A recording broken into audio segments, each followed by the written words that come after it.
Well, Henrico Congressman Eric Cantor is continuing his efforts to push for massive spending cuts in Washington and efforts to create jobs across the country. Congressman Cantor joins us now. Welcome back to First at 4, Congressman. Thank you for being here. Thank you, Ron. Now, we're not going to dominate the interview with this. I promised you that. But Washington, of course, is buzzing with the controversy surrounding New York Congressman Anthony Weiner, who admitted yesterday that he sent out a lewd tweet and had a couple of inappropriate internet relationships with some women.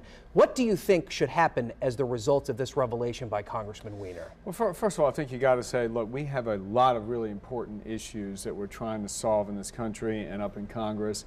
And, you know, this really isn't one of them. And I would say, as far as what Anthony Weiner will or won't do, you know, it truly is up to him and his constituents as far as that is going to be. Now, I don't condone his activity, and I think he should resign.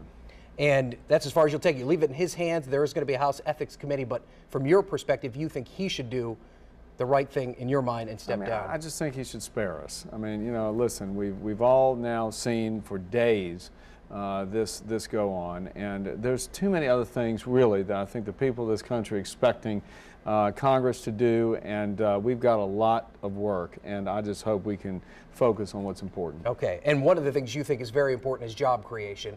We got another disappointing jobs report. Unemployment continues to hover around 9%.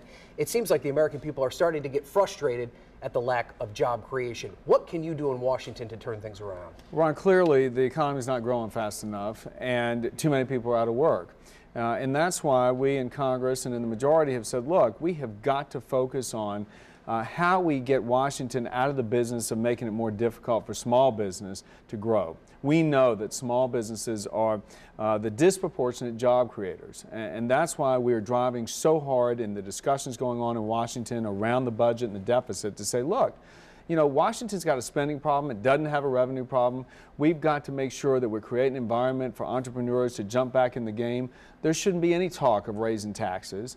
There should be talk of trying to ease up on the regulatory policy and, frankly, institute a sensible regulatory policy so that small businesses feel that Washington's not trying to hurt them, so that these small business people can get on about creating jobs. It seems that the two big tenets that you mentioned here, keeping the tax rate steady or even cutting it and reducing regulations. If you were able to put those plans into place, how quickly could jobs be created? Because that seems to be the real problem folks are having, is that it is taking so long. Well, what I think that the private sector needs, and remember, we in America have become who we are because of a burgeoning private sector, small business engine.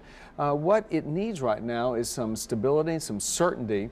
And that's what we could do if we could solve the fiscal issues once and for all in Washington, put us on a proper trajectory, manage down the debt, and then we could do things like bring up these trade bills. Even the Obama administration has said if you bring up the South Korean, the Panama and Colombian trade bills, you could create over 250,000 jobs just in 18 months' time. That's from the Obama administration numbers. So I think there are some things that we could get going just by demonstrating that we're committed to getting a private sector that will grow again. Okay, you have a very lengthy plan. We'll post that on decisionvirginia.com if people would like to dive into it. But Congressman, we appreciate you being here. Ryan, thank you. All right.